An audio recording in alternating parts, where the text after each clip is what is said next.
Pendant ce qu'on appelait les 30 glorieuses, les belles années de croissance d'un capitalisme assez régulé qui marchait en plein emploi et qui connaissait une croissance rapide et qui ne connaissait jamais de crise financière. À ce moment-là, le financement des États était fait à travers des avances sans intérêt des banques centrales aux États. La doctrine d'un monsieur Milton Friedman, c'est une doctrine assassine, on a mis trop longtemps à s'en apercevoir. Cette doctrine a emporté un changement qu'on a décidé, et ce changement était l'interdiction faite aux banques centrales de financer les États eux-mêmes. Obligation était faite aux États de financer leurs déficits ou même simplement leurs équipements longs, les équipements, les ponts, les routes qu'on paye en 10 ou 15 ans, de le financer en empruntant. Donc on a décidé que les États s'endetteraient. Et maintenant on trouve que c'est un peu trop. Mais auparavant on ne s'endettait point. C'est un choix du système. Et ce choix du système en cumulatif nous met maintenant devant une crise épouvantable. On a l'impression qu'aujourd'hui en 2015 vous nous dites que l'homme politique ne sert plus à rien. Non, ça fait longtemps que l'homme politique a perdu le pouvoir au profit des grandes banques. Le consortium des grandes banques systémiques a pris le commandement de la planète sur l'organisation financière. Résultat, la crise. Et deuxièmement, tous les hommes politiques d'aujourd'hui, tous les gouvernants d'aujourd'hui savent qu'un grand projet important de réforme ne sera avalé, ne peut passer que si les directeurs d'antenne du journal de 20 heures à la télévision sont d'accord avec. Si les rédacteurs et les directeurs d'antenne de la télévision combattent un projet de réforme, il ne passera plus. Terminé. Nous sommes les vaincus.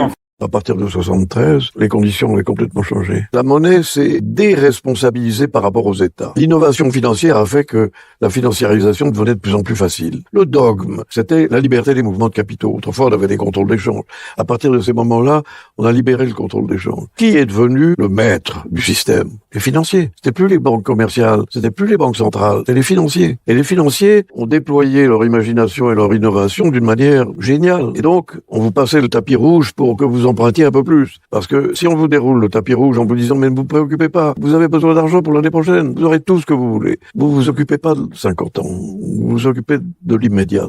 Et donc le court-termisme a régné avec la financiarisation. Donc on a un espace qui est dicté par les financiers, pas par les hommes politiques. Pas par les banques centrales, par les financiers. Et les gouvernements sont complètement dans la main des financiers puisqu'ils ont des normes d'aide qu'il faut les reconduire, donc ils ont absolument besoin de réemprunter. 77% de la hausse de la valeur, je dirais de la richesse nette du monde depuis 20 ans a été dans des valorisations financières.